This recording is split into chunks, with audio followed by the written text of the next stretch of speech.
नमस्कार जी, आप सभी को स्वागत है आप सभी का हमारे YouTube channel government schemes and jobs target YouTube channel पर। तो दोस्तों, कल हमने शुरू कर लिया था टेंस के बारे में हमने जिक्र किया था कल। भाई टेंस क्या होता है, टेंस के भाग कौन कौन से होते हैं, टेंस के कितने भाग होते हैं। टेंस के 3 भाग बताए थे, प्रेजेंट, पास्ट, फ्यूचर। यदि इन तीनों के 4 भाग थे, क्या क्या थे एक बार रिवाइज कर लेते हैं। Present indefinite tense,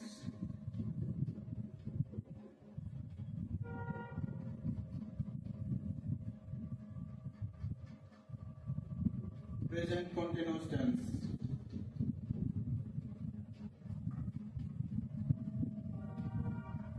present perfect tense,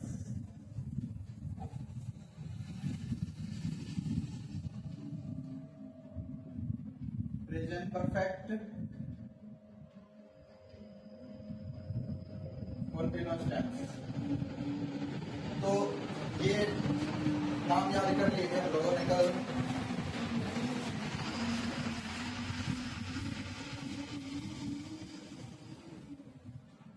ये नाम याद करके थोड़ा जिक्र हमने वर्ब का किया था, वर्ब के फॉर्म्स का। भाई दोना मतलब इंग्लिश में वॉश, वर्ब की फर्स्ट फॉर्म वॉश होती है, second form washed washed, teach taught taught, read red red, run run run, ये वर्ब की फॉर्म्स थे। अच्छा, एक हमने प्रोनाउंस किए थे जो कि संख्या के स्थान पर यूज होते हैं, नाम के स्थान पर यूज होते हैं, उनकी बार बार किसी नाम की रिपीटेशन को रोकने के लिए। तो वो कौन कौन से थे? फर्स्ट पर्सन के प्रोनाउन, सेकंड पर्सन के प्रोनाउन, थर्ड पर्सन के pronoun. I my me, we our us, you your you, he his him, she her her, it its its और दे देयर देम। तो ये सभी हो गए थे हमारे, और हमने स्टार्ट कर दिया था प्रेजेंट इंडेफिनिट टेंस। तो आइए उसको हम स्टार्ट करते हैं दोबारा से, स्टार्टिंग से। हेडिंग डाल लीजिए प्रेजेंट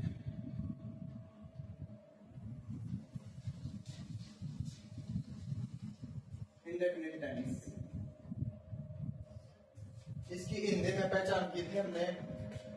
भाई हिंदी के वाक्य के अंत में का है, ती है, ते हैं आदि शब्द मिलेंगे, या फिर इनके साथ वाक्य खत्म हो रहा होगा, तो वो हमारा प्रेजेंट इंडेफिनिट टेंस होगा।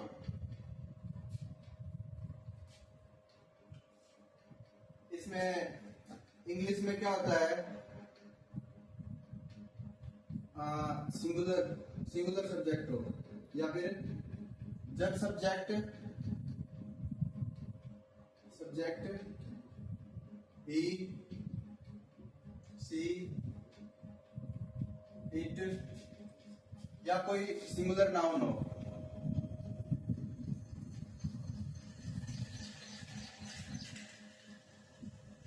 सिंगुलर नाउन हो तो इनमें वर्ब की फर्स्ट फॉर्म के साथ एस या ईएस का यूज होता है। मतलब अगर हमारा सब्जेक्ट ये है, ही है, सी है, इट है, या कोई सिंगुलर नाउन है सब्जेक्ट, तो वर्ब की फर्स्ट फॉर्म के साथ एस या ईएस का प्रयोग होएगा और लास्ट में आएगा ऑब्जेक्ट। ये हमारा साधारण वाक्य है।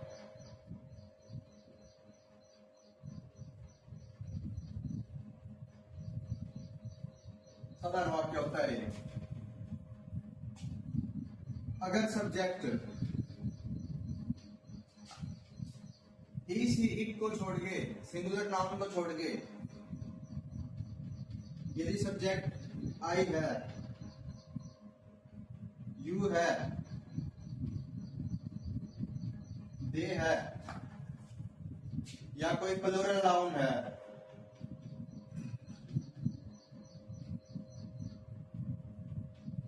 प्लूरल नाउन, तो इसमें सब्जेक्ट इनमें से कोई एक होगा और वर्ब की फर्स्ट फॉर्म आएगी खाली और साथ में ऑब्जेक्ट आ जाएगा।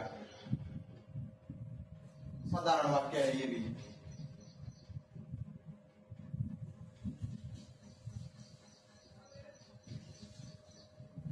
साधारण वाक्य है, क्या समझे?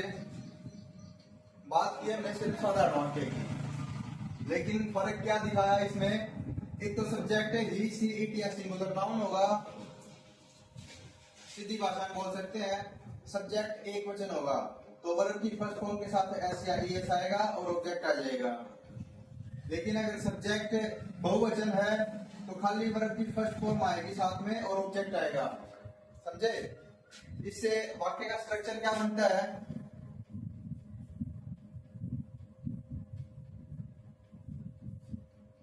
इंग्लिश में वाक्य की पहचान करनी है तो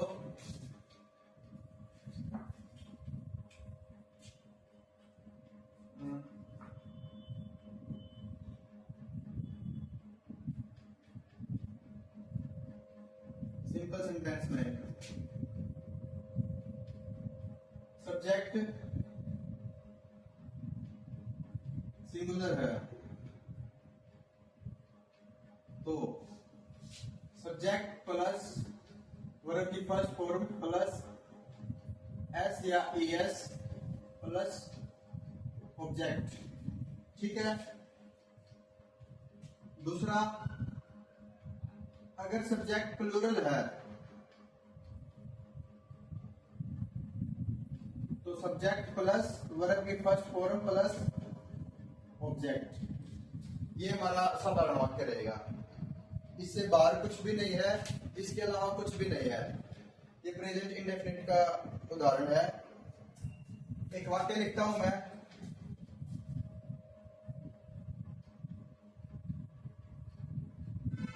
वह पुस्तक पढ़ता है। ठीक है, वह पुस्तक पढ़ता है। इसकी इंग्लिश बनानी है हमने। सबसे पहले आप ध्यान दीजिए वाक्य कैसा है। वह पुस्तक पढ़ता है, साधारण वाक्य है, सिंपल सेंटेंस है, ना तो ये प्रश्नवाचक है ना ही नकारात्मक है, साधारण वाक्य है। साधारण वाक्य को हम कैसे बनाएंगे? ये रही इसका फॉर्मूला, ये रहा। पहले देखेंगे सब्जेक्ट सिंगुलर है या प्लूरल है। सब्जेक्ट कौन है? पढ़ना काम हो रहा है। पढ़ने का काम कौन कर रहा है? वह है। तो करता क्या हो गया? वह। वह की इंग्लिश क्या होती है जो हमने प्रोनाउन में पढ़ा था, थर्ड पर्सन प्रोनाउन में? ही। सिंगुलर है, सिंगुलर है तो वर्ब की फर्स्ट फॉर्म के साथ एस या एस आएगा। वर्ब कौन सी है इसमें, ये पहचान करेंगे हम। वर्ब क्या होती है? कोई भी काम करना या होना। इसमें क्या काम हो रहा है? पढ़ना। पढ़ने का काम हो रहा है इसमें। तो पढ़ना इंग्लिश में क्या होता है? रीड। READ, read. ये आपको याद रखने पड़ेंगे ये वर्ब की फॉर्म्स। पढ़ना, रीड। एक फॉर्म याद होगी आपको आज। जितनी ज्यादा करोगे, जितने ज्यादा वाक्य करोगे उतना ज्यादा यूज होगा, याद होगा। ठीक है। रीड। अब इसके साथ एस या ईएस आएगा।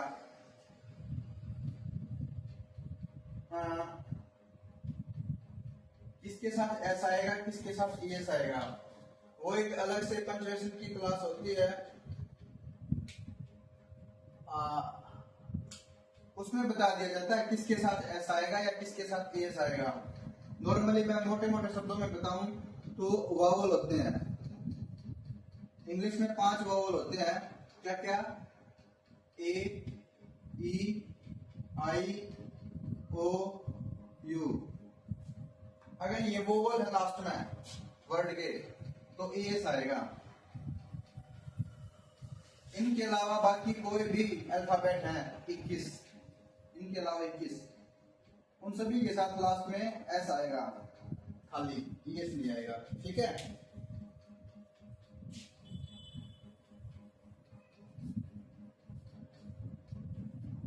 तो ये वर्ब की फर्स्ट फॉर्म है रीड, ही रीड प्लस में एस या एस, रीड्स, ही रीड्स, फिर ऑब्जेक्ट, ये रहा ऑब्जेक्ट। ऑब्जेक्ट क्या हमारा? पुस्तक, मतलब किस चीज को पढ़ रहा वो? पुस्तक, बुक। he reads पुस्तक, book, sorry he reads book. ठीक है, एक और वाक्य लिखते हैं।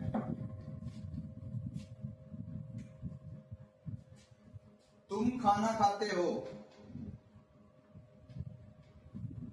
तुम खाना खाते हो।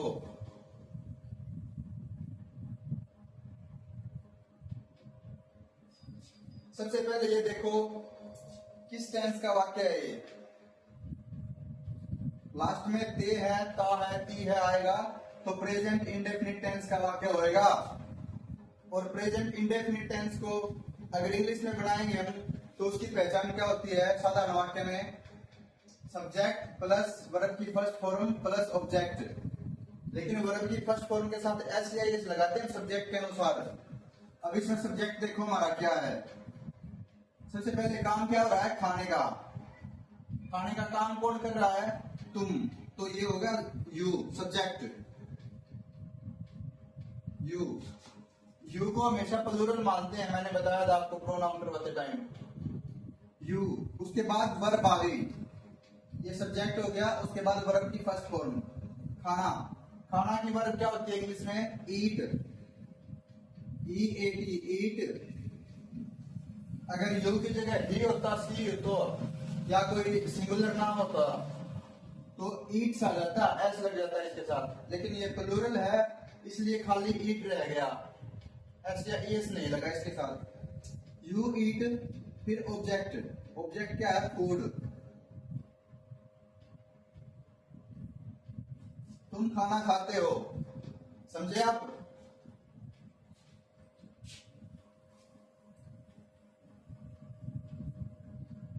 इसको थोड़ा और ऊपर लिख देते हैं साफ साफ।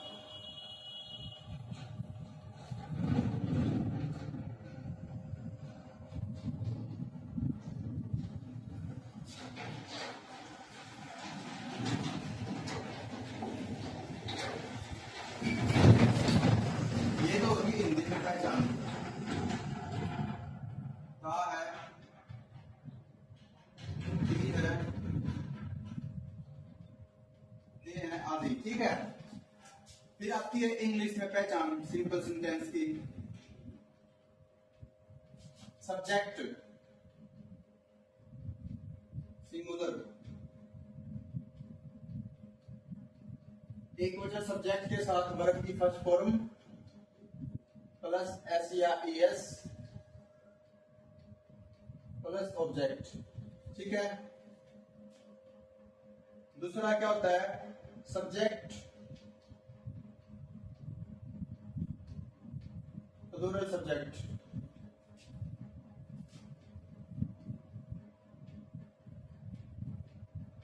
प्लस वर्ब की फर्स्ट फॉर्म प्लस ऑब्जेक्ट।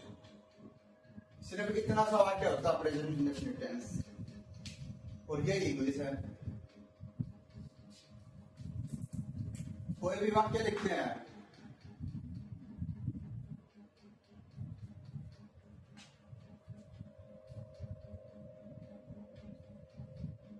लड़का खेलता है,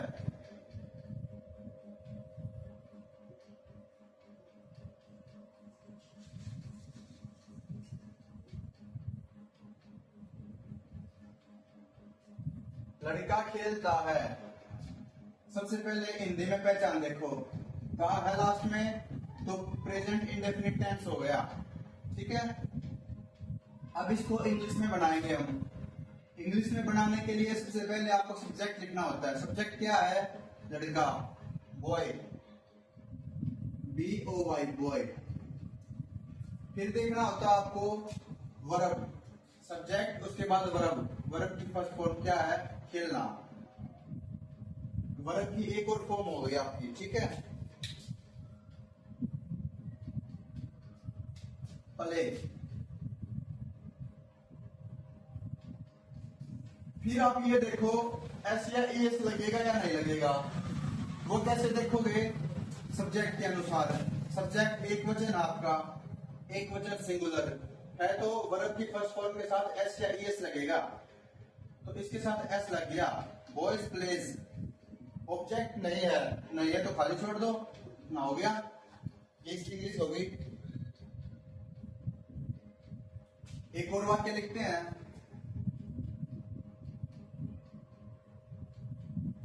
राम पत्र लिखता है। हिंदी में पहचान देखो क्या है, का है तो प्रेजेंट इंडेफिनिट टेंस हो गया।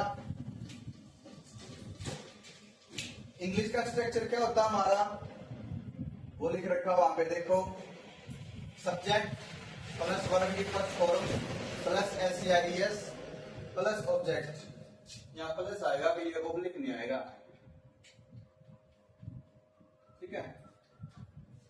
सब्जेक्ट क्या हमारा, राम। वर्ब क्या है, लिखना, राइट। इसको याद करना आप।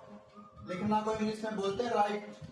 राइट कई तरह के होते हैं, RIGHT भी राइट होता है, RITE भी राइट होता है, और ये जो लिखना होता है ये WRITE होता है। इस बात को ध्यान रखना आपने। तो वर्ब की फर्स्ट फॉर्म लिखेंगे राइट, WRITE, राइट। सब्जेक्ट हमारा सिंगुलर है इसलिए एस या ई एस लगेगा। ई पहले से तो एस साथ लग गया, राइट्स हो गया। Ram writes a letter. पत्र को इंग्लिश में लेटर बोलते हैं, और अंत में फुल स्टॉप, ठीक है। ये इसकी इंग्लिश हो गई। एक वाक्य और लिखते हैं।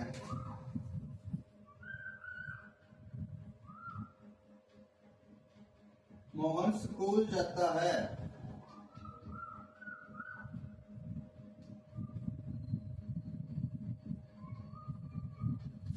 मोहन स्कूल जाता है।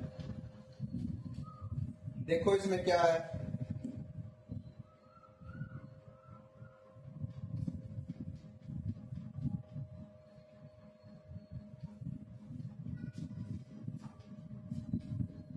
ना है प्रेजेंट इंडेफिनिट टेंस हो गया। अब इसको कैसे बनाएंगे, सबसे पहले लिखो सब्जेक्ट मोहन।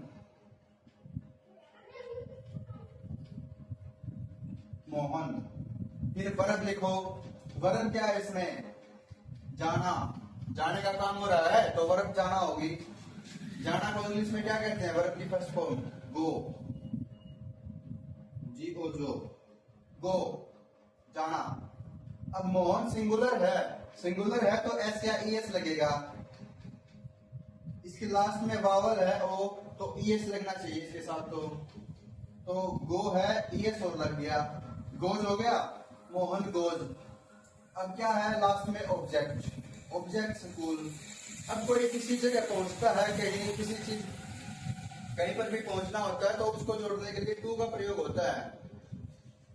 तो यहाँ पे टू स्कूल आ जाएगा, टू स्कूल।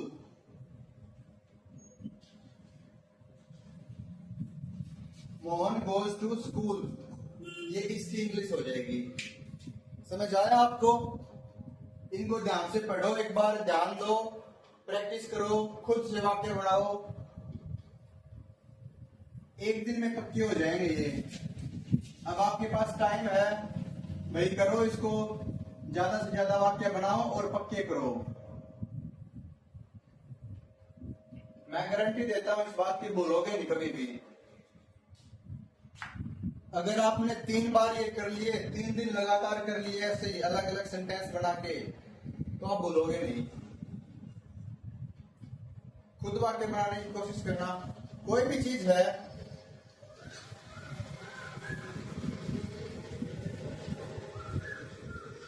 श्याम गाड़ी चलाता है, रहा है तो दूसरा टेंस हो गया। अगर प्रेजेंट इंडेफिनिट बनाना है तो राम गाड़ी चलाता है, ठीक है। इसको लिखो, राम गाड़ी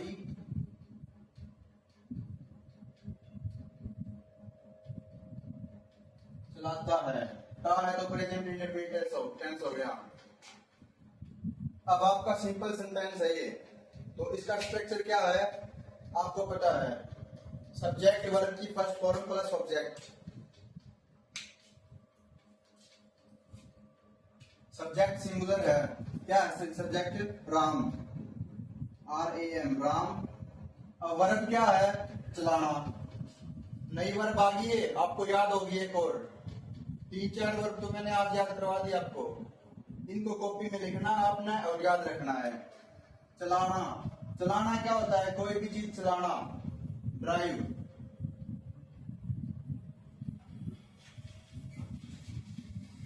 ड्राइव की दूसरी फॉर्म क्या होती है, ड्रिव, ड्रोन, ड्राइवर पे होती है। वो सेंटेंस के अकॉर्डिंग देखी जाती है कौन सी फॉर्म है या फिर कहाँ यूज हो रही है। तो आपको ध्यान रखना भाई, चलाना की पहली फॉर्म होती है ड्राइव, ठीक है। राम सिंगुलर है तो इसके साथ एस या एस लग जाएगा, ई पहले से है तो एस और लग गया, drives. Ram drive the car, ये ऑब्जेक्ट हो गया, ठीक है। तो इन एग्जाम्पल को अपने कॉपी में लिखो, 10 वाक्य अपने आप से बनाना, 10 कल बनाना, पक्के हो जाएंगे। तो दोस्तों ये तो था singular sentence, sorry simple sentence.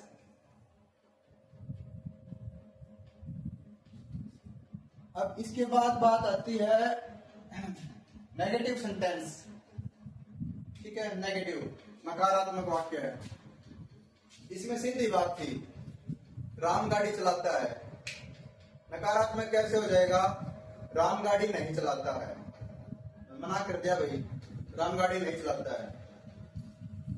वह पानी नहीं पीता है, मना कर दिया, ये नकारात्मक होता है। अब एक बात और आती है नई, हर टेंस की एक हेल्पिंग वर्ब होती है, ये तो होती है मेन वर्ब, एक हेल्पिंग वर्ब होती है जो टेंस के अकॉर्डिंग बदलती है, लगती है।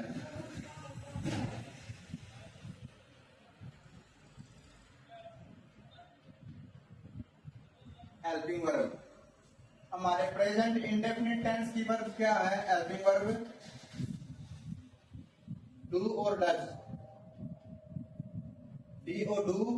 DOES डज, ये दोनों हमारी हेल्पिंग वर्ब हैं प्रेजेंट इंडेफिनिट टेंस की। इनका यूज कहाँ कहाँ होता है, प्रेजेंट इंडेफिनिट टेंस हमारा ऐसा टेंस है जिसके साधारण वाक्य में हेल्पिंग वर्ब डू और डज का प्रयोग नहीं होता, लेकिन नेगेटिव सेंटेंस और इंटेरोगेटिव सेंटेंस इन दोनों में इसका यूज होता है। कहाँ कहाँ यूज होएगा, इसका भी हिसाब किताब इनके अनुसार है। जहां पे वर्ब के साथ एस या ईएस लग रहा हमारा, वहां पे तो डज का यूज होगा। जहां पर खाली वर्ब की फर्स्ट फॉर्म आ रही है, वहां पे खाली डू का प्रयोग होगा। कहने का मतलब क्या है, जो डू है वो तो प्लूरल सब्जेक्ट के साथ यूज होएगा, और जो डज है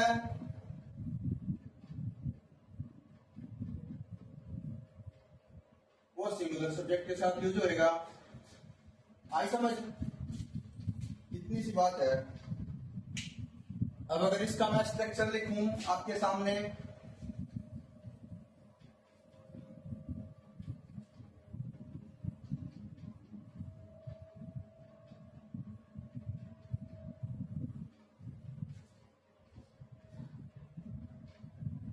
नेगेटिव सेंटेंस,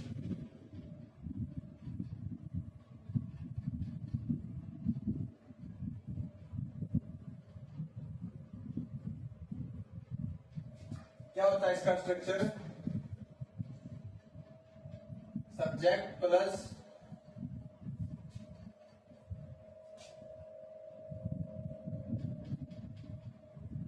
डू या डज,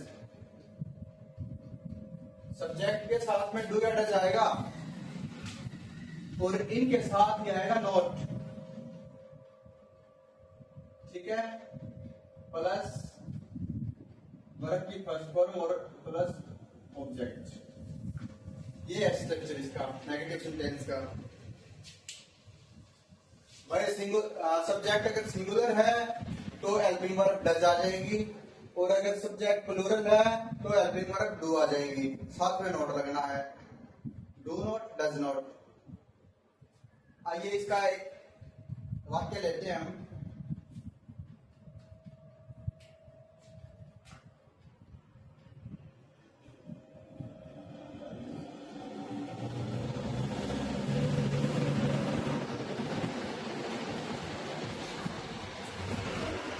वह पानी नहीं पीता है। वाक्य क्या लिखा हमने? उदाहरण, वह पानी नहीं पीता है,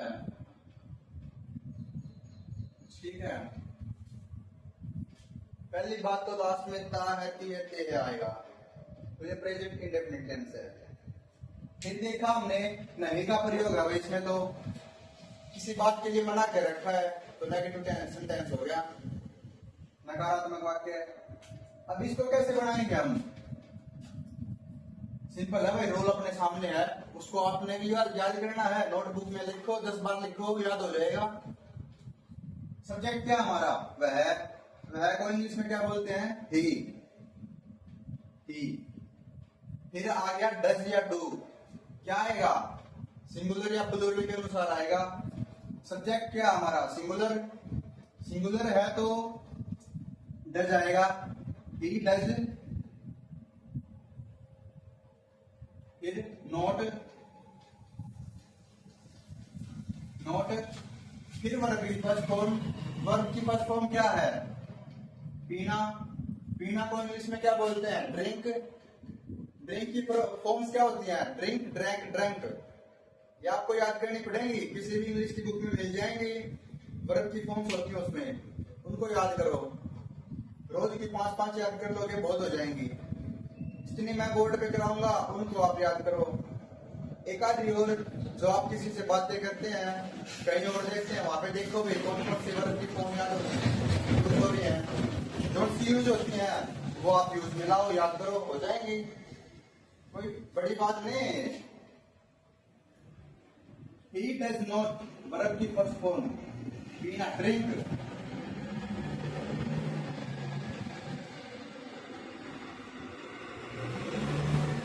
He does not drink पानी, वाटर, ऑब्जेक्ट।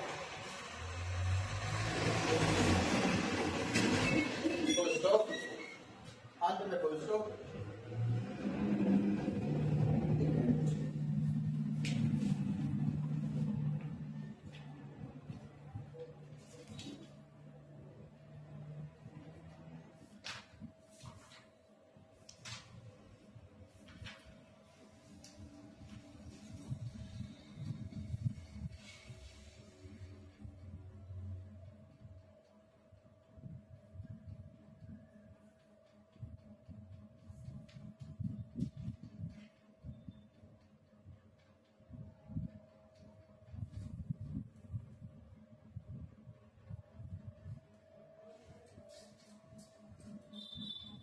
अगला वाक्य है, एक और उदाहरण करते हैं।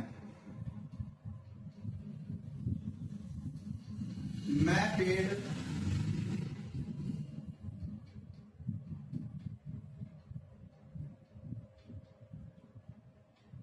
नहीं काटता हूं।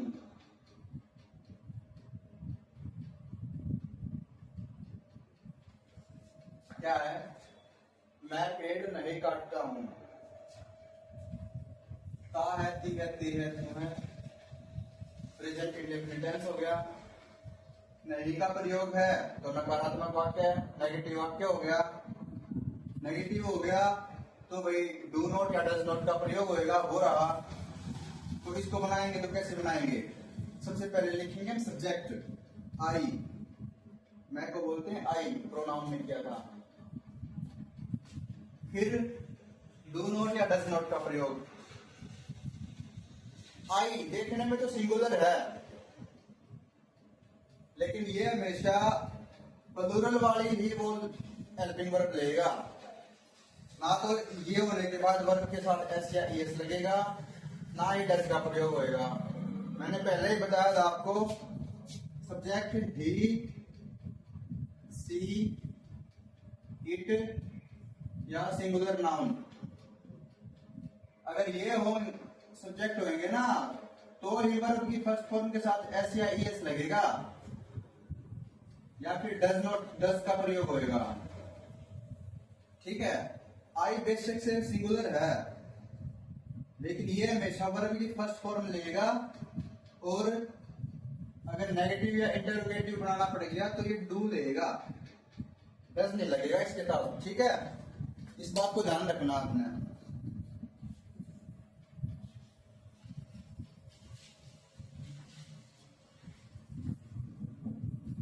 I do, do not, I do not verb की फर्स्ट फॉर्म। वर्ब क्या आ गई इसमें? काटना। ये भी नई फॉर्म हो गई, आपको याद हो जाएगी। अब काटना क्या होता है इंग्लिश में? Cut, cut. I do not cut. फिर क्या है वर्ब की फर्स्ट फॉर्म के साथ? ऑब्जेक्ट। ऑब्जेक्ट क्या हमारा? I do not cut. Cut किसको? कट, पेड़ को। तो पेड़ हमारा ऑब्जेक्ट हो गया। I do not cut the tree.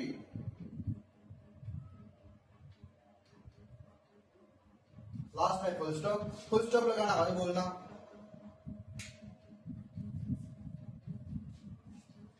ठीक है, आया समझ?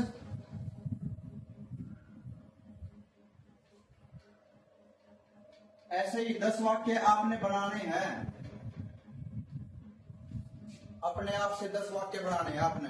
ठीक है, ये पक्का हो जाएगा। उसके बाद एक होता है इंटेरोगेटिव सेंटेंस।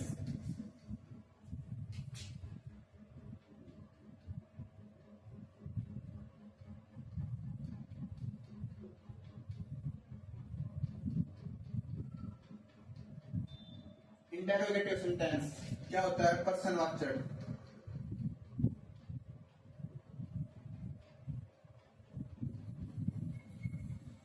प्रश्नवाचक वाक्य है, इसमें प्रश्न पूछा जाता है। साधारण वाक्य में क्या था? सिंपल कह दिया, मैं गाड़ी चलाता हूं। नकारात्मक में क्या था?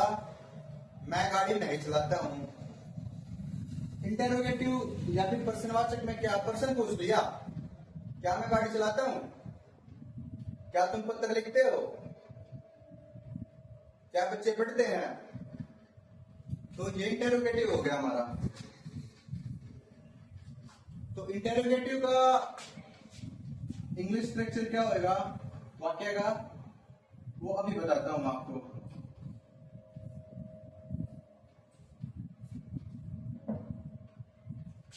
इंटेरोगेटिव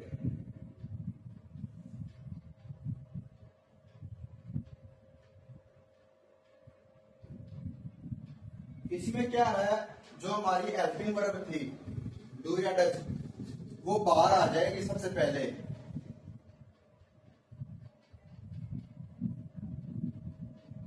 डू या डज बाहर आ गई, फिर आ गया सब्जेक्ट। हेल्पिंग वर्ब के बाद सब्जेक्ट आएगा इसमें। फिर है वर्ब की फर्स्ट फॉर्म। खाली वर्ब की फर्स्ट फॉर्म बचती, जो भी एस या एस लगना था वो सभी इसके साथ लग लेगा, डू और डज के साथ। वर्ब की फर्स्ट फॉर्म और ऑब्जेक्ट। सबसे मेन बात का ध्यान किसका रखना है? लास्ट में आएगा क्वेश्चन मार्क। अगर आपने यहाँ क्वेश्चन मार्क की जगह फुल स्टॉप लगा दिया तो वाक्य गलत हो जाएगा आपका। ठीक है, इस बात का ध्यान रखना है।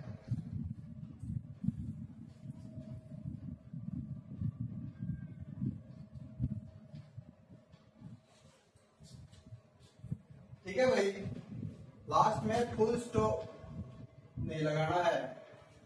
इस बात का खास तौर पे ध्यान रखना है। इसमें गलती करते हैं बहुत सारे लोग, बहुत सारे बच्चे। आपको ध्यान रखना है, प्रश्नवाचक चिन्ह आएगा, क्वेश्चन मार्क आएगा, ठीक है। कोई भी वाक्य ले लेते हैं। एक वाक्य है,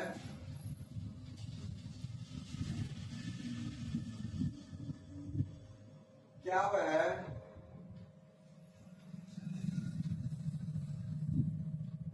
सच बोलता है?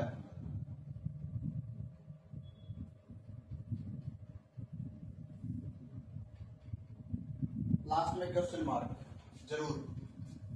क्या वह सच बोलता है? प्रेजेंट इंडेफिनिट टेंस, ता है, ती है, तेरे हो गया। इंटरोगेटिव सेंटेंस क्या आ गया पहले, हो गया।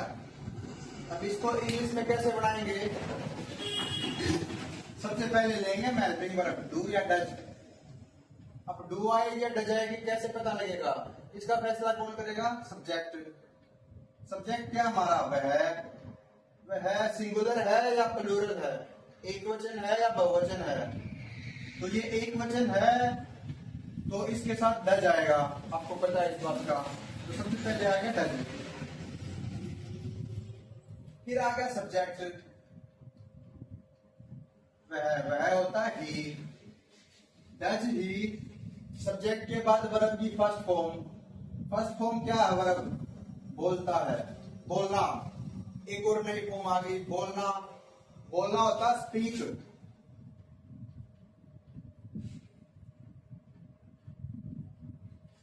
SPEAK, speak. Does he speak. अगर ये इंटरोगेटिव ना होता, नेगेटिव ना होता, सिंपल सेंटेंस होता तो ही स्पीक के साथ एस लग जाता, ठीक है। तो इसका जो एस लगना था वो इसके साथ लग गया, गया डू के साथ, डज हो गया ये। Does he speak. फिर है ऑब्जेक्ट। ऑब्जेक्ट क्या है? वह बोलता है। बोलता क्या बोलता? सच। सच को क्या बोलते हैं? Truth. Does he speak the truth? TRUTH। Last में क्वेश्चन मार्क। ट्रुथ, क्या वह सच बोलता है? ये हो गया। एक और है,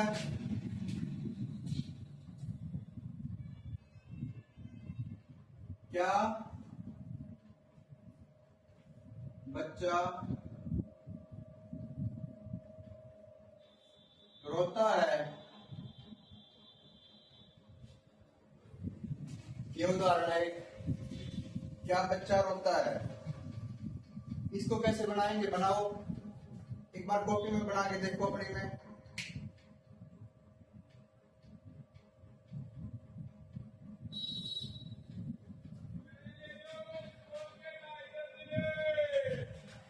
क्या बच्चा रोता है?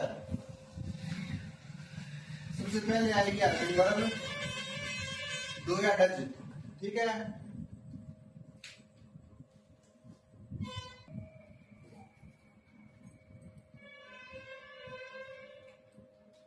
तो डू या डज किसके अकॉर्डिंग आएगी? सब्जेक्ट के अनुसार।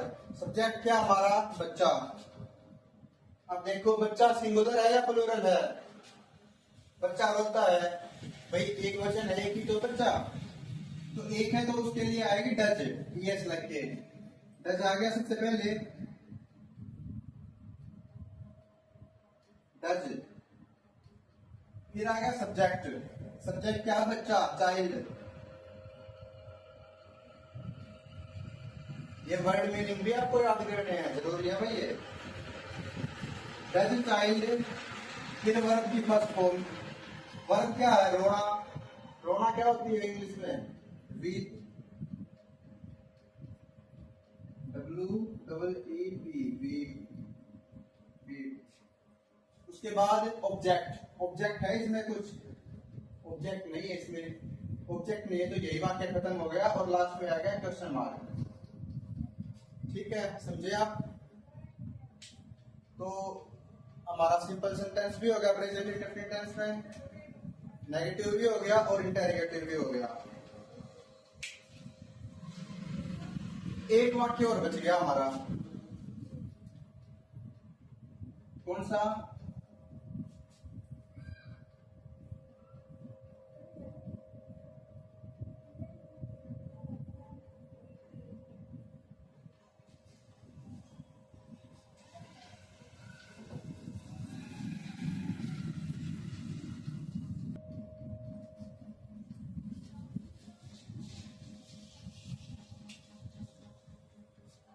Interrogative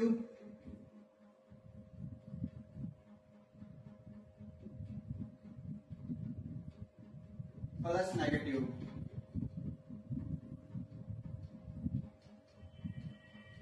sentence. इसमें क्या होता है, कोई प्रश्न भी पूछा जाता है और मना भी किया जाता है। कैसे? क्या हुआ है, गाड़ी नहीं चलाता? कई बार बोल देते हैं ना, क्या तुम नहीं जाओगे, क्या तुम नहीं नहाते, ऐसे बातें होती हैं। तो ऐसे ही है, क्या तुम नहीं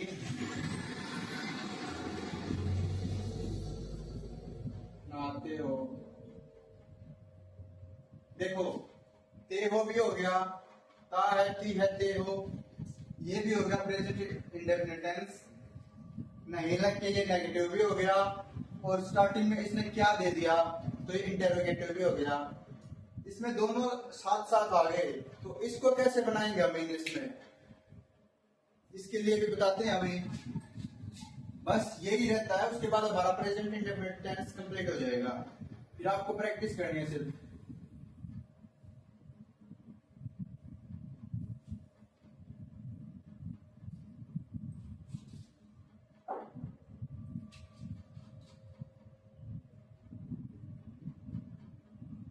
इंटेरोगेटिव प्लस नेगेटिव दोनों। सबसे पहले तो हेल्पिंग वर्ब आएगी इंटेरोगेटिव के लिए, डू या डज पहले, उसके बाद सब्जेक्ट। ठीक है, इंटेरोगेटिव में क्या थी, उसके बाद वर्ब की फर्स्ट फॉर्म आ जाती थी, लेकिन इसमें नहीं आएगी। इंटेरोगेटिव के लिए डू या डज पहले आ गया, और नेगेटिव के लिए सब्जेक्ट के बाद नोट आ जाएगा, नोट, फिर वर्ब की फर्स्ट फॉर्म, और फिर ऑब्जेक्ट, लास्ट में क्वेश्चन मार्क। ठीक है, अब हम वाक्य बनाते हैं।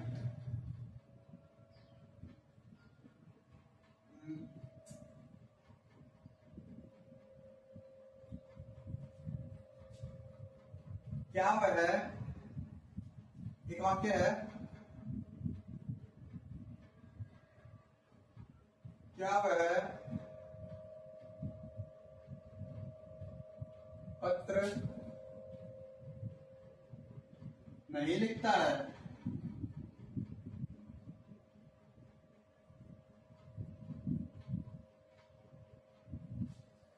ये वाक्य है हिंदी का। क्या वह पत्र नहीं लिखता है? पर्सन भी पूछ लिया, नहीं भी दे दिया, और प्रेजेंट इंडेफिनिट टेंस है। तो कैसे बनाएंगे इसको? भाई पहले आ गया हमारा डू या डज, वो किस हिसाब से आएगा, सब्जेक्ट के अनुसार। सब्जेक्ट क्या है, वह है, ही है, तो क्या आना चाहिए, डू आएगा, डज आएगा, भाई डज आएगा, डज। फिर आएगा सब्जेक्ट, सब्जेक्ट क्या है, ही के बाद, सब्जेक्ट के बाद नोट, तो नोट लगा दिया नेगेटिव के लिए, नोट। फिर क्या है, वर्ब की फर्स्ट फॉर्म, वर्ब की फर्स्ट फॉर्म क्या है, लिखना, लिखना भी बताई थी, राइट, WRITE, राइट। फिर ऑब्जेक्ट, ऑब्जेक्ट क्या है इसमें, लिखना, मतलब लिखना वर्ब है, लेकिन लिखना क्या, लिखना पत्र, ऐसे ऑब्जेक्ट को निकालना आपने बोल के समझ के, पत्र। Does he not write a letter. Last में क्वेश्चन मार्क, ये इसकी इंग्लिश हो गई। अब आप कोई भी वाक्य उठा लो और उसको इंग्लिश में बना के देखो, बन जाएगा, आ गई इंग्लिश। कोई डाउट है, कोई कमी है, कोई भी परेशानी आती है तो मेरे पास कमेंट करो या फिर मेरे पास व्हाट्सएप पे मैसेज कर लो भाई। कोई भी बात पूछनी है, क्लियर नहीं हो पाती तो मैं बताऊंगा उसको। एक वाक्य और देखते हैं।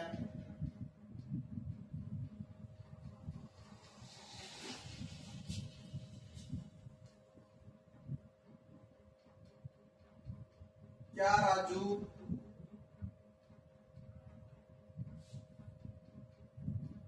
आम नहीं खरीदता है?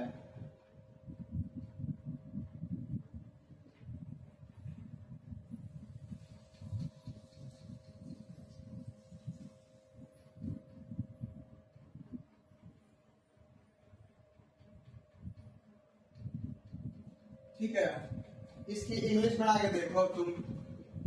राजू राजू होता है, आम मैंगो होता है, खरीदना खरीदना वर्ब होती है, इसकी वर्ब होती है बी यू वाई, बाई। ये मैंने बता दी, इसको बना के देखो एक बार अपने आप से।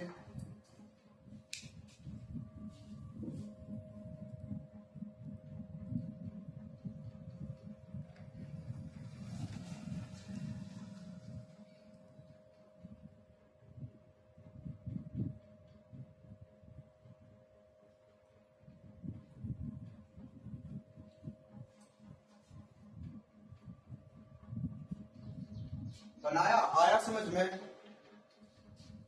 भाई क्या है, इंटरोगेटिव है तो डू या डज पहले आएगा, राजू के अकॉर्डिंग आएगा। राजू एक वचन है तो डज आ गया, डज पहले आ गया। फिर सब्जेक्ट आ गया हमारा राजू, डज राजू। फिर सब्जेक्ट के बाद नोट है, नेगेटिव है, ये रहा, तो नेगेटिव के नाम का नोट आ गया, डज राजू नोट। फिर वर्ब की फर्स्ट फॉर्म, यानी B U Y, buy, buy. और ऑब्जेक्ट, ऑब्जेक्ट क्या है, आम। Does Raju not buy mango?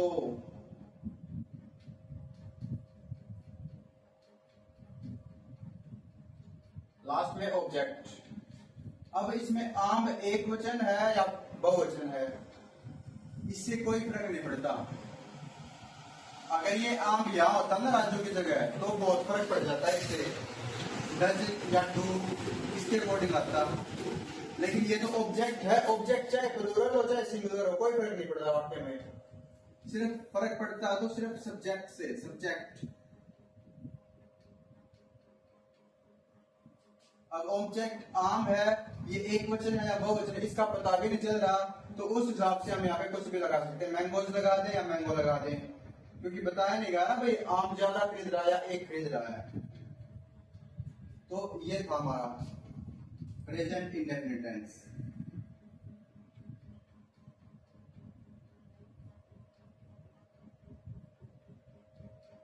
ये हमारा कंप्लीट हो गया भैया। जो भी 6वीं 7वीं 8वीं 9वीं 10वीं 11वीं 12वीं के बच्चे हैं या फिर जिसको इंग्लिश बिल्कुल भी नहीं आ रही, कंपटीशन की तैयारी कर रहे हैं, जिनको इंग्लिश सीखनी है वो भी इस क्लास को ज्वाइन कर सकते हैं भाई। थोड़ा टाइम निकाल के ध्यान देके पढ़ लें तो आपको इंग्लिश आ जाएगी, टेंस आ जाएंगे। ठीक है, ऐसे ही आपकी क्लास लेते रहेंगे, धीरे धीरे कुछ ना कुछ सुधार करते रहेंगे। मेरे को पता है अभी भी क्लास में कोई ना कोई कमी रहती है भाई, कोई आवाज की कमी है, कोई विजिबिलिटी की कमी है, तो मैं धीरे धीरे उसको भी खत्म करूंगा, सोल्व हो जाएगी वो भी।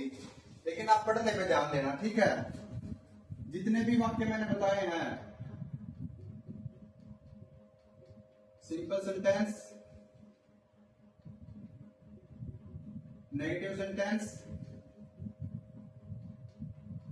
इंटरोगेटिव सेंटेंस और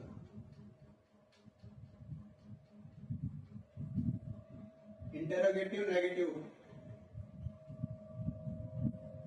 नेगेटिव सेंटेंस। 4 तरह के वाक्य किए हैं। 12 के 12 टेंसों में हम 4 तरह के वाक्य करेंगे, चारों तरह के सीखेंगे। इससे पूरी इंग्लिश के वाक्य क्लियर हो जाएंगे हमारे, ठीक है। तो इनको आप जैसे जैसे मैंने बताया भाई, जो रूल मैंने बताया वीडियो में वो देख लेना और उसके हिसाब से 10-10 वाक्य अपने आप से बनाना खुद अपनी कॉपी में और उनको करके देखना। कोई दिक्कत आए, कोई परेशानी रहे, कोई डाउट रह जाए तो मेरे पास व्हाट्सएप पे मैसेज कर लेना 9138338788। ये मेरा व्हाट्सएप नंबर है, इस पे मैसेज करके कोई भी डाउट पूछ लेना, ठीक है। और आप लोगों से भाई ये गुजारिश है, ये विनती है कि चैनल को सब्सक्राइब जरूर करो भाई, वीडियो को लाइक करो, दोस्तों को शेयर करो, जो जो इंग्लिश सीखना चाहते हैं उनके साथ शेयर करो, बांटो, खुद पढ़ो, देखो और चैनल को सब्सक्राइब जरूर करो।